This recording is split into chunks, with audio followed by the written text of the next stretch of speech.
కలిసి ఒకే సంఘం అయిపోతారు, అందరు కలిసి క్రీస్తు శరీరం అయిపోతారు, అందరు కలిసి పెండ్లి కుమార్తె అయిపోతారు.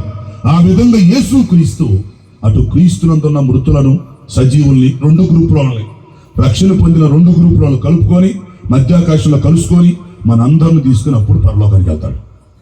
అప్పుడు సంఘం ప్రభు దగ్గరికి వెళ్ళిపోతుంది. అప్పుడు సదాకాలం మనం ప్రభుతో ఉంటాం. ఈలోపు ఎడవబడ్డ వాళ్ళకి 7 సంవత్సరాల భయంకరమైన శ్రమలు వస్తాయి. ఎందుకంటే వాళ్ళు రక్షణ పొందలేదు కాబట్టి, సువార్త వింటలేదు గనక 7 సంవత్సరాలు దేవుని యొక్క తీర్పు, దేవుని యొక్క ఉగ్రత మనుషుల మీదకి వస్తుంది. ఆ 7 ఏళ్ళ శ్రమల గురించి సపరేట్గా ఎప్పుడైనా ఇంకోసారి మనం చెప్పుకోవాలి. సంఘం ఎత్తబడి వెళ్ళిపోతే విడవబడ్డ వారి మీదకు దేవుని ఉగ్రత వస్తుంది. ఎత్తబడ్డ వాళ్ళు మాత్రం 2 గ్రూపులలో కలుసుకుంటారు, గుర్తుపడతారు, సంతోషిస్తారు, అందరూ కలిసి ప్రభుతో పరలోకానికి వెళ్ళిపోతారు. కనుక ప్రియమైన సోదరి సోదరులారా, ఈ రోజు మనం అర్థం చేసుకోవాల్సిన విషయం ఏంటంటే, మన ప్రభు మొదటిసారి వచ్చి వెళ్ళినట్టుగానే రెండవసారి రాబోతున్నాడు. మన కోసమే ఆగాడు, వస్తాడు, వచ్చి మనల్ని తీసుకెళ్తాడు, వచ్చి సంఘం మొత్తాన్ని కలుపుకొని తీసుకెళ్తాడు.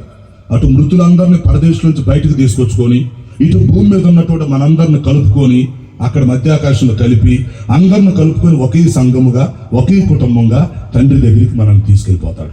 ఎఫెసీ పత్రికలో చెప్పినట్టుగా మనమంతా ఒకే కుటుంబం అయి ఉన్నామని ప్రభు చెప్తాడు. సో ఒక కుటుంబంగా, ఒక సంఘముగా, ఒక రాజ్యముగా మనల్ని అక్కడికి తీసుకెళ్తాడు.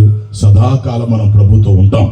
అందువల్ల ఈ రోజు నువ్వు ఆలోచించాల్సిన విషయం ఏంటంటే, ఇప్పటి వరకు నీ కోసం వర్షం ఆగింది, ఆపుతున్నా నేను, తర్వాత ఏమైందో తెలియదు, ప్రస్తుతానికి నీ కోసం ఆగింది. కాబట్టి ఈ రోజు నువ్వు అర్థం చేసుకోవాల్సిన విషయం ఏంటంటే, ప్రభు వచ్చే టయానికి నువ్వు ఎత్తబడటానికి రెడీగా ఉన్నావా? ఆయన రేపో ఎప్పుడు వస్తాడు, బోరుతాడు, టైం మనకు తెలియదు అనుకోండి, డేట్ మనం చెప్పకూడదు, అది దేవుడి చిత్తం. కానీ ఆయన వచ్చేటానికి నువ్వు రెడీగా ఉన్నావా? నీలో ఏమన్నా సరి చేసుకోవాల్సిన విషయాలు ఉన్నాయా? ఈ రోజు మనం ఏం చేయాలంటే ఒక 5 నిమిషాలు అంతా సరి చేసుకోవాలి. నీకు మారు మనసు లేకపోతే ఇప్పుడు పొందు. ఒకవేళ ఇప్పటి వరకు నువ్వు పాపంలో జీవిస్తే ఈ రోజు పాపాన్ని వదిలిపెట్టు.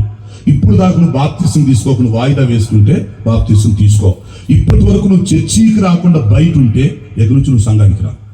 సంఘం నిన్ను ఆహ్వానిస్తుంది, నీ కోసం ఎదురు చూస్తుంది. ఎందుకంటే రేపు ఎత్తబడే సంఘంలో ఉండటానికి మనం సిద్ధపడాలి. రక్షణ పొందిన మొత్తాన్ని తీసుకెళ్ళిపోతాడు ఆయన. విడవబడ్డ వాళ్ళకి అప్పుడు వచ్చింది శిక్ష, అప్పుడు వచ్చింది ఉగ్రత, దేవుని ఉగ్రత.